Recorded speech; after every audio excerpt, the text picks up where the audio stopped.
prediabetes. Aquí algo importante que saber en los diagnósticos, realmente no hay mucha diferencia, de hecho no debería haber diferencia en cuanto al tratamiento. Recuerden que tener prediabetes y tener diabetes nada más es un valor estadístico, pero ya es la misma enfermedad. Entonces, el hecho de que tenga una persona con 6.3 de hemoglobina glucosilada y 115 de glucosa en ayuno, no significa que la voy a dejar así hasta que tenga los criterios completos de diabetes. O sea, ya está en el camino de la enfermedad metabólica y se tiene que empezar el tratamiento como tal para tratar la enfermedad de la glucosa, o sea, las medidas nutricionales en cuanto mándala con la nutrióloga, control de peso, actividad física, las medidas generales para controlar esa alteración y si es necesario iniciar medicamento, se inicia el medicamento. ¿Ok? Entonces, eso ya lo vimos. También. Criterios para realizar pruebas, creo que esto ya lo comentamos. A partir de los 45. Diabetes gestacional. Ok, ¿alguna otra duda hasta ahorita? ¿No? No. Bueno, vamos viendo. Janet, ¿sí se conectó? No, ¿verdad? Es que no se conectó. Y vamos viendo. Telma. No, ya te pregunté, Telma. Bueno, otra vez. ¿Para qué llega tarde? Oye, Telma, para el diagnóstico de diabetes gestacional, ¿en qué semanas se hace la prueba de escrutinio para diabetes gestacional?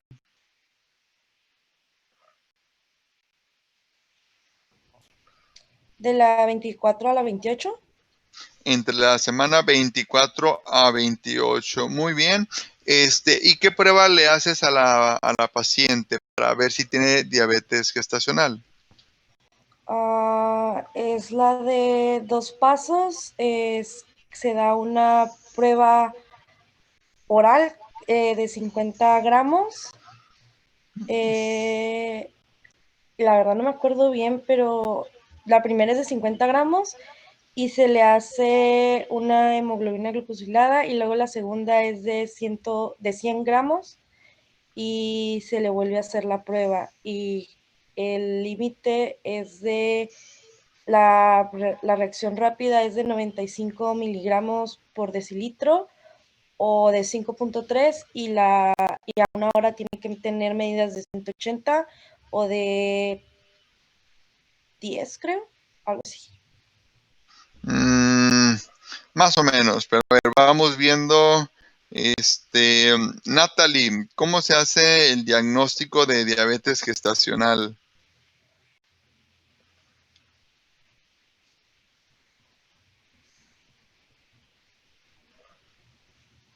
Yuhu.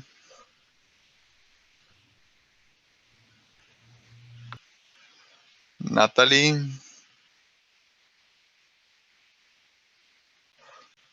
¿Conectada, Natalie? Sí. A lo mejor fue al baño o algo así. Bueno, a ver, Ivonne, pues dinos ya de una vez, ¿cómo se hace el de ahí? ¿Para qué hable? No, ni modo.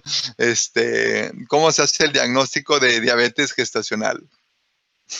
Se hace con la curva de tolerancia a la glucosa. Ajá. Ya Y dijimos que entre semana 24 y semana 28 de manera estándar, de manera normal, ¿ok? Y los valores, bueno, con la curva, ya ahorita dijo, que nos dijo Telma, de que con carga de 50 gramos y con una de 100, ¿y se puede dar 75? sí, se puede dar 75. Entonces, ¿cómo está la cosa? Porque me confundí. Es que se mencionaba que hay como 2 estrategias para hacer el diagnóstico. ¿Ok? Que la primera se puede dar la carga como de 75 y se va a tomar a la hora y a las 2 horas. Y había la segunda estrategia que son con 2 pasos, donde ¿Ok? primero se van a dar los 50 gramos y después se va a dar como una segunda dosis con 100 gramos. O sea, en la estrategia 1 es 75 y en la 2 son 50 y luego 100. Ok, entonces, vámonos. ¿Cuál me quieres explicar? ¿La de 50 y luego 100 o la de 75? La de 75. Ok, entonces ahorita le preguntamos a otro, la de 2 pasos. Entonces, la de un paso, que está con carga de 75 gramos, ¿cuántas determinaciones de glucosa haces?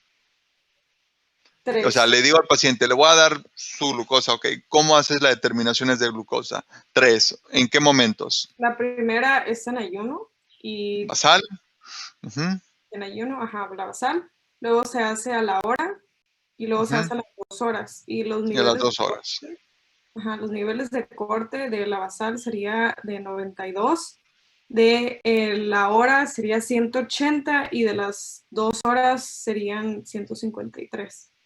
Ok, ¿cuántos criterios anormales necesito para hacer el diagnóstico de diabetes gestacional en esa curva? 1. Con 1, perfecto. Entonces, una manera que es la que yo utilizo, no significa que sea la más correcta, a mí es la que se me hace más fácil, es carga de 75 gramos. La misma que hacemos en diabetes tipo 2, pero los criterios diagnósticos son diferentes. Ya alguien me había dicho estos criterios para diabetes tipo 2, pero no, son cosas diferentes. Entonces, para diabetes gestacional, de un paso, carga de 75 gramos y se hace la determinación basal 1 hora y 2 horas. Con uno que sobrepase el criterio diagnóstico, se hace el diagnóstico de diabetes gestacional. ¿Ok? Entonces, ahí me toca ver pacientes embarazadas que en ayuno tienen 120. Entonces, si el criterio basal en la curva es más de 92 y me llega con 120, pues ya tiene diagnóstico de diabetes gestacional. Honestamente, ¿ya para qué le hago la curva?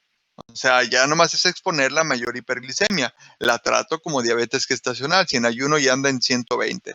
Entonces la voy a hacer en aquella, bueno, para fines prácticos es en todas las mujeres embarazadas y sobre todo con factores de riesgo y por ser mexicanas o latinas, pues ya tienen el factor de riesgo. Entonces prácticamente todas las mujeres embarazadas en México se ganan su curva de tolerancia oral a la glucosa. Entonces esa es una manera.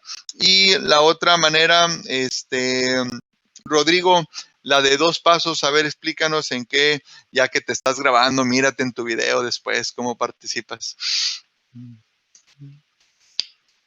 Eh, ay, se le administraba la glucosa y esta se le da una carga de 50 gramos. Okay. Y esta nos indica que debe tener la tolerancia mayor a 100. Creo que es en la basal.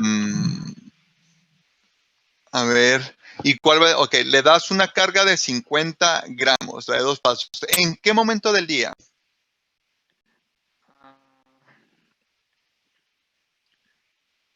No recuerdo el momento. No lo leyeron. O sea, se la puedo dar en ayuno, sin estar en ayuno. ¿En qué momento? ¿Quién sabe?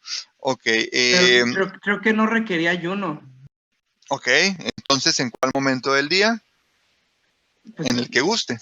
Digo, ajá. si no amerita ayuno, pues puede ser cuando llegue. Eso es muy típico en Estados Unidos, en donde van a su consulta y ahí mismo en el consultorio le dan la carga de glucosa y le hacen la determinación de la glicemia. ¿Cuánto tiempo después de la carga de 50 gramos? Creo que puede ser hasta después de 3 horas, ¿no? Después de 3 horas. ¿Y cuánto es el valor de corte? Ay, no recuerdo. Ok. Asael, Sí, doctor. ¿al cuánto tiempo de la carga de 50 gramos se hace la determinación de la glicemia?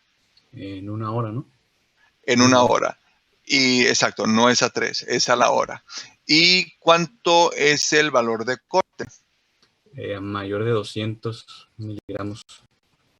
Mayor de 200 a la hora, ¿seguro? Ya no. ¿Eh? ¿Ya no estás tan seguro? Ya no estoy tan seguro. La cambio. ¿Eh? ¿No me No, puede pues, cambiar la pregunta? Arriba o igual de 130, máximo 140. Ok, entonces, no, si sale, sí, menos de 140. ok, Sí. entonces si me sale en 145, ¿qué hago? O sea, estamos hablando de la de 2 pasos. Ya le di la carga de 50 a las 3 de la tarde porque fue a la hora que llegó a su consulta. Le doy 50 gramos, le checo a la hora, salió en 145, entonces es una prueba positiva. Ya con eso tengo el diagnóstico de diabetes gestacional. Se debería de hacer el No, segundo se paso. procede a hacer la de 100 gramos. Ok, el segundo paso. ¿Y cómo se hace, Telma?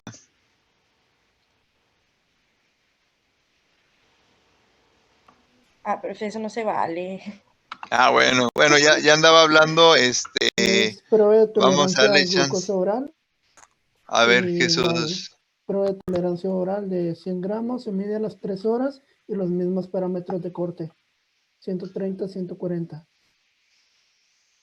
130, a ver, le doy una carga de 100 y ya nada más la mido a las 3 horas.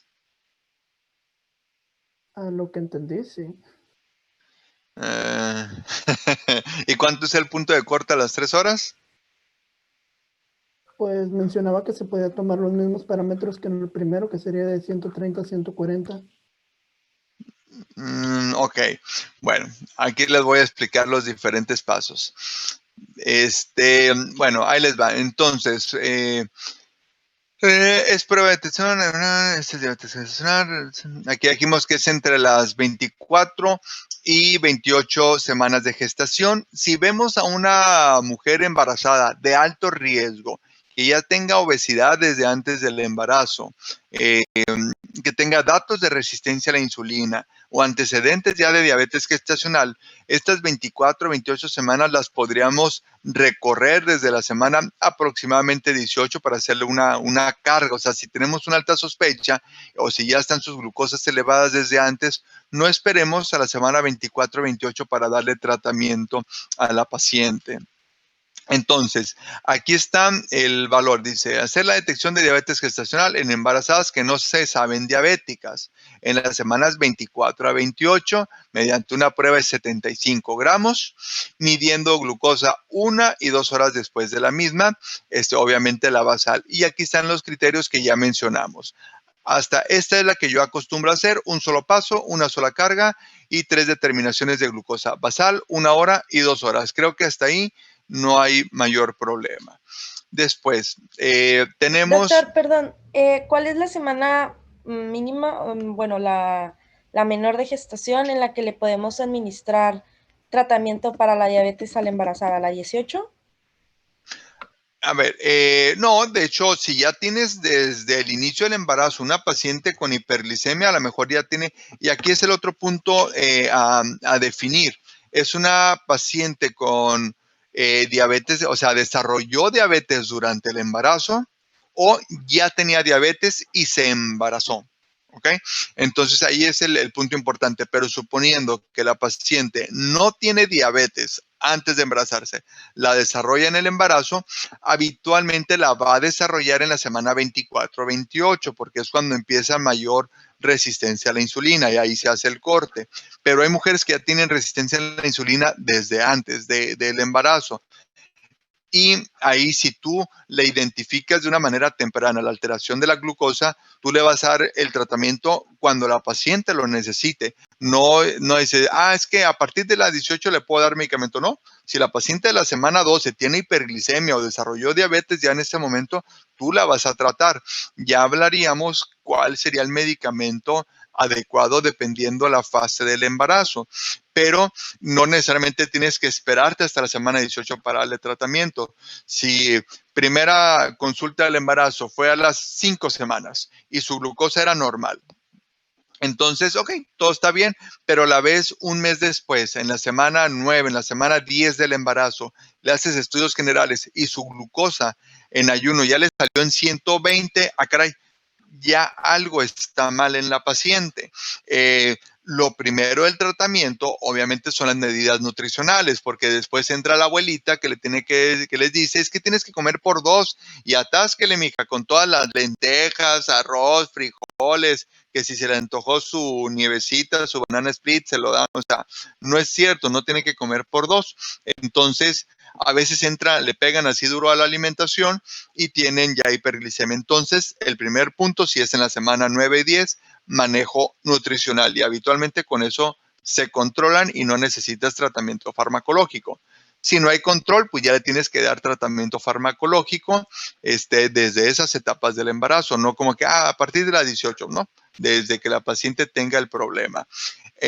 A lo que me refería, si es una paciente que no tiene hiperglicemia, pero tiene obesidad, datos francos de resistencia a la insulina, de repente una glucosa le salió en 98, cuando ustedes ya saben que el punto de corte de ayuno es 92, en la semana 18, 19, caray, pues le puedo adelantar la curva de tolerancia oral a la glucosa para hacer un diagnóstico más temprano de diabetes gestacional.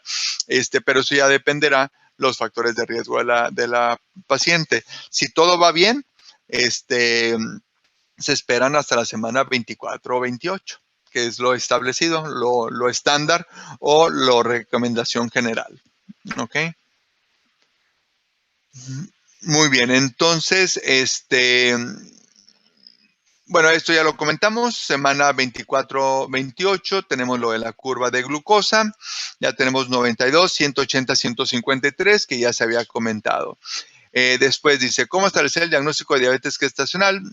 Plantea la estrategia para las diferentes estrategias. Dice, la de un paso, ya lo comentamos, la prueba de tolerancia de 75 gramos. Luego, lo mismo, estrategia de 2 pasos. Vamos a leerla con calma. Dice, prueba de tolerancia oral con carga de glucosa, 50 gramos, no necesariamente es en ayuno, o sea, puede ser en cualquier momento del día, y van a medir la glucosa 1 hora después, ¿ok? No es a las 2 horas, la de 2 pasos, si le voy a dar carga de 50, se la voy a checar a la hora. Si esta es mayor de 140 o, por ejemplo, 135 en pacientes de una etnia de alto riesgo de diabetes, como por ejemplo hispanos, entonces ese sería el punto de corte. Proceder a la prueba de 100 gramos de glucosa, ¿ok? Esta última prueba sí se va a realizar en ayunas. Si el resultado a las 3 horas es mayor de 140, se sustenta el diagnóstico de diabetes gestacional. Entonces, esto es lo de 2 pasos. Después, tenemos, déjenme ver si se las menciona acá. Es que hay una de un paso con 100 gramos, pero no sé si se las puse aquí. Ahorita va a salir. Entonces, sería la de 2 pasos y déjenme buscar la otra.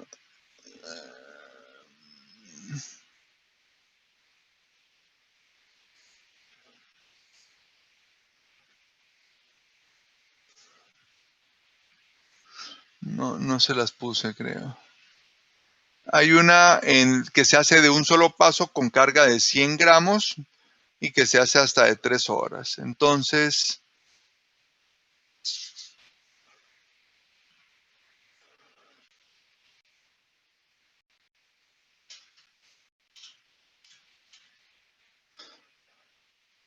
¿en cuál nos quedamos? Ok, entonces aquí quedamos, la de los 2 pasos. Tienen el mismo valor de corte, mayor de 140 a las 3 horas. Y sería la de 1 y 2 pasos. ¿Dudas hasta ahí? Luego, una paciente... ¿Sí? Es que en la nueva, bueno, en el artículo que nos dijo que leyéramos de los estándares, venía que también se medía a la hora y a las 2 horas. 2 horas, así es. Y tenían otro punto de corte también. Así es, de hecho, si no recuerdo, en esa viene igual como de 180 y 153 a la hora 2 horas con 100 gramos. Ah, 155, creo. 55, así es. Pero entonces, ¿nos tenemos que esperar hasta las 3 horas o lo podemos medir las 3 veces? ¿O qué Lo sabe? puedes ver. De hecho, es lo que andaba buscando, porque cuando lo haces de 2 pasos, te dice a las 3 horas.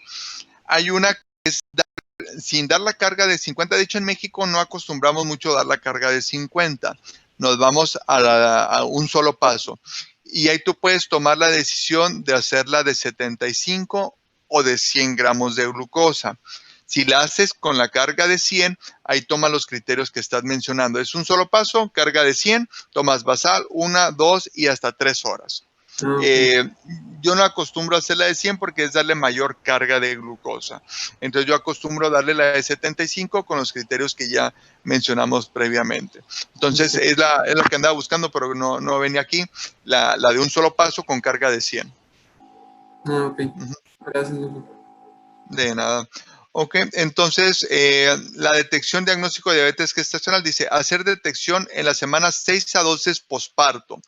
¿Eso qué significa? La mujer que ya desarrolló diabetes gestacional tiene un riesgo de progresión a diabetes tipo 2, obviamente después del parto, muy elevado. Prácticamente a 10 años después del parto, de 100 mujeres que tuvieron diabetes gestacional, en promedio 80 van a tener diabetes en 10 años.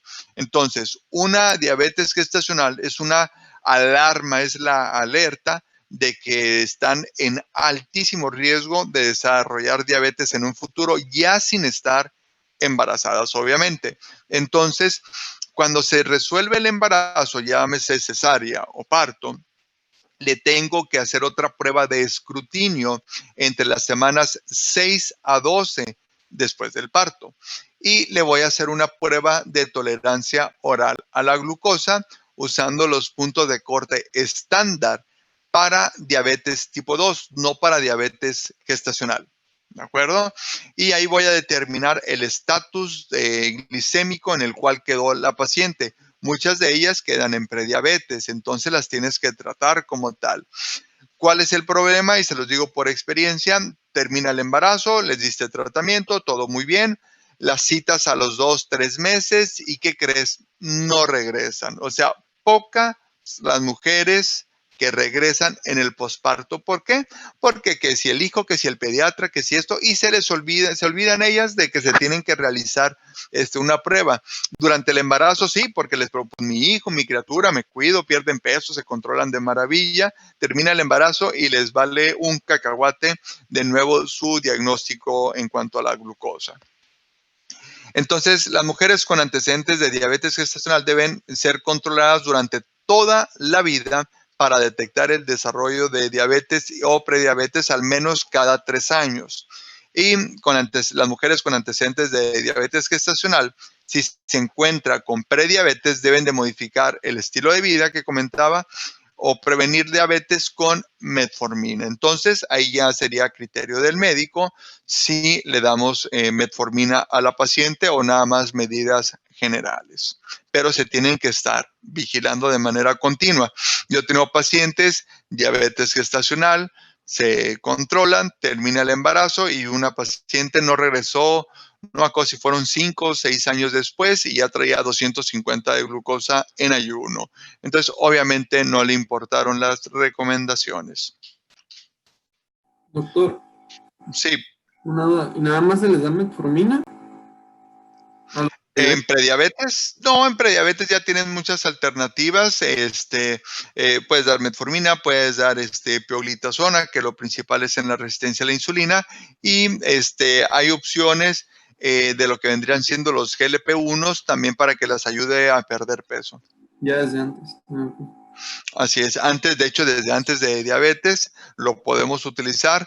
Obviamente les va a controlar la glucosa, pero ahí lo damos con el principal objetivo de ayudarlas a perder peso.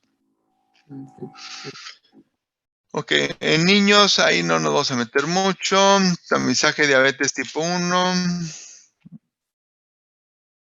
Aquí lo que les comentaba, si se puede utilizar la hemoglobina glucosilada para diagnosticar diabetes, es lo que les comentaba de los estudios longitudinales observacionales. Encontraron la relación de la hemoglobina glucosilada con la presencia de complicaciones, por lo tanto se utilizó o se estableció su beneficio o la utilidad en el diagnóstico de diabetes. Y alguien comentó que la hemoglobina, la glucosa, y tiene menos variabilidad intraindividual que la glicemia de ayuno. Este es el estudio longitudinal, pero ya lo vimos. Ventajas e inconvenientes de utilizar hemoglobina glucosilada como criterio diagnóstico. Tenemos ventajas, ya habíamos comentado algunas de ellas. No requiere de ayuno, es estable la muestra. La muestra refleja los antecedentes o lo previo a ese momento. No se afecta por enfermedades agudas, a menos que tenga hemorragia severa la paciente. Tiene menor variabilidad y se usa el mismo parámetro para el diagnóstico y para el control. ¿Ok? Inconvenientes, las hemoglobinopatías, que ya las habían mencionado ustedes también. Comentamos también la edad y la raza, puede haber variaciones. Mayores diferencias entre laboratorios que con la glucosa. Este es uno de los principales problemas que ya los había explicado. Mayor costo, también alguien lo dijo por ahí. Y es un marcador subrogado o indirecto de hiperglicemia. ¿Ok? Que ahí estamos midiendo nada más la glicación. Otros inconvenientes del uso de hemoglobina glucosilada en el diagnóstico de diabetes, hemoglobinopatías, ya comentamos, la anemia ferropénica. Esto puede aumentar hasta 0.5 o incluso más después del tratamiento con hierro, lo que sería la hemoglobina glucosilada. Las anemias, la insuficiencia renal puede alterar el valor. Antirretrovirales mayores de 70 años y en africanos y caribeños tienen 0.4 más que los europeos, que para nuestros medio creo que no nos interesan mucho esas cuestiones raciales, a menos que se dediquen a atender a algunos migrantes, pero bueno, ese es otro boleto. Aquí hay un escenario clínico, como ejemplo. Por ejemplo, esta mujer tiene 17 años, antecedentes de obesidad, consumo de antipsicóticos atípicos. Se obtuvo glucosa de ayunas en 100 y una hemoglobina glucosilada de 6.7. Entonces, la pregunta es si la paciente tiene diabetes. De entrada, tiene discordancia de los laboratorios. Dice, lo primero, antes de confirmar el diagnóstico en la paciente, será resolver la discordancia entre ambos resultados alterados, una glucosa en el borde de lo normal a prediabetes y una hemoglobina glucosilada con diagnóstico de diabetes. Entonces, en este caso, será prudente repetir la hemoglobina glucosilada. En esta paciente la prueba se repitió y fue de 6.5. Por lo tanto, luego de confirmarse el resultado, se sustenta el diagnóstico de diabetes, que es lo que les comentaba de las discordancias, a quién creerle. Si la paciente tiene resultados discordantes en 2 pruebas diferentes, repita la prueba que arrojó un resultado más alto. En este caso fue la hemoglobina glucosilada. Y si persiste positiva, sobre esta última se sustentará el diagnóstico. Pero una recomendación, si dudan de la calidad de laboratorio, pues aunque lo repitan, siempre les va a dar un valor alto. Entonces, si yo digo, este pinche laboratorio se me hace que es medio chafa y tiene un error, algo que se llama error sistemático, que siempre miden mal, entonces, pues les va a dar un valor totalmente erróneo. Entonces, ahí tienen que ser prudentes o juiciosos con ese aspecto, ¿ok? Porque pues a lo mejor trae glucosas de ayuno 95 y 94 y hemoglobinas glucosiladas de 7 y 7.2. Ah, caray, no hay concordancia para nada en los resultados. Yo en ese caso confiaría más en la glucosa de ayuno y cambiaría de laboratorio para hacerle la medición de hemoglobina glucosilada. ¿Ok?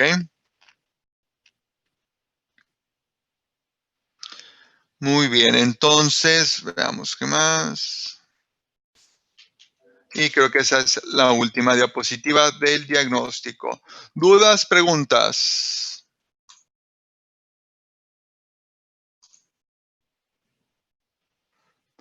¿Todo claro hasta ahorita? Doctor, ¿hay Sí. alguna otra causa de, digamos, hiperglicemia en ayunas que no sea diabetes mellitus?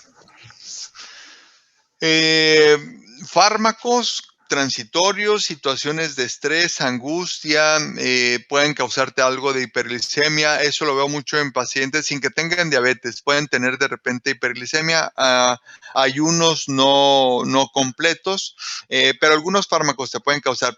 Ya habíamos visto la lista, en especial los glucocorticoides. Te pueden causar hiperglicemias transitorias y no tienes diabetes, pero de ahí en fuera no tendrías por qué tener glucosas de ayuno alteradas. Ok, y estos, por ejemplo, con los fármacos, ¿es normal que sobrepasen el valor de 126? ¿O es poco En menos? ayuno es esperado. Por ejemplo, siempre voy al ejemplo de los glucocorticoides, porque es lo más frecuente y es lo que podría afectarte en mayor medida. En un paciente que tenga algo de resistencia a la insulina, no tiene diabetes, sus glucosas de ayuno son normales, tiene sobrepeso y tiene acantosis, pero sus glucosas siempre abajo de 100. Y se lastimó la rodilla porque el día que quiso empezar a hacer ejercicio, se lastimó. Entonces va con el ortopedista o bueno, una lumbalgia, lo que quieras, y le inyecta un diprospan, que es una corticoide de depósito. Y por casualidad se checó la glucosa y le salió en ayuno en 145. Si es posible, en los primeros días. Eso no lo hace una persona con diabetes. Simplemente ver los antecedentes, ver el grado de descontrol, y lo más seguro es que se le vaya resolviendo conforme pase el efecto del glucocorticoide. Otra herramienta que te va a ayudar ahí para hacer el diagnóstico de la hemoglobina glucosilada, porque ahí vas a ver la película hacia atrás. Entonces, si le tomas una hemoglobina glucosilada y le salen 5.4 en un laboratorio confiable, dices, no, esto es algo agudo asociado al proceso del fármaco y listo, se le va a resolver y le dices, no hagas nada, cuídate, bueno, las cuestiones generales y te checo en un mes. Y le vuelves a pedir los estudios y lo más probable es que todo salga normal. Entonces, no siempre es alterado. Les doy un ejemplo. Ayer atendí a un paciente de primera vez. Me lo mandó la cardióloga porque le llegó, bueno, tiene varias enfermedades el señor y lo empezó a atender un neurocirujano también porque tuvo una embolia hace una semana, 10 días, descontrol de su glucosa, que tenía medicamentos orales de uso crónico. Lo vio la cardióloga y como vio su azúcar en 400 y fracción, dijo, en la madre, usted necesita que lo vea el endocrinólogo. Pues ya me lo mandó y ya cuando lo estoy interrogando, hubo dos factores que lo descontrolaron mucho. Uno, el neurocirujano le empezó a dar prednisona, otra vez una cortisona, digo, es de lo más frecuente que vemos, por eso insisto, y le dio una dosis alta, o sea, no vaquita, le dio una dosis alta oral de prednisona, ya llevaba como una semana tomándolo y se le cambiaron los medicamentos que tomaba previamente, que tampoco lo tenían bien controlado, pero medio amortiguaba. Lo vio el nefrólogo porque tiene insuficiencia renal crónica, le quitó los fármacos y le dio otro, y pues la glucosa no le bajaba de 360. Los de ahí para arriba, en los últimos 5 días, pues ya lo veo, y entonces ahí entra otro factor de descontroles agudos, cambios de medicamento y uso de fármacos. Entonces, créanme que es algo muy frecuente que les empiecen a dar cortisona a los pacientes por alguna razón, les descontrola su glucosa. ¿Okay? Muy bien, entonces, ¿alguna otra duda, pregunta? Sí. Sí. ¿Cuáles eran los fármacos que intervenían con la hemoglobina glucosilada? Ok, de hecho eso aquí se los acabo de poner. La eritropoyetina primera vez y los antirretrovirales para determinación de hemoglobina glucosilada. Aquí están. Ok. Ahí te van. Pensé que había específico.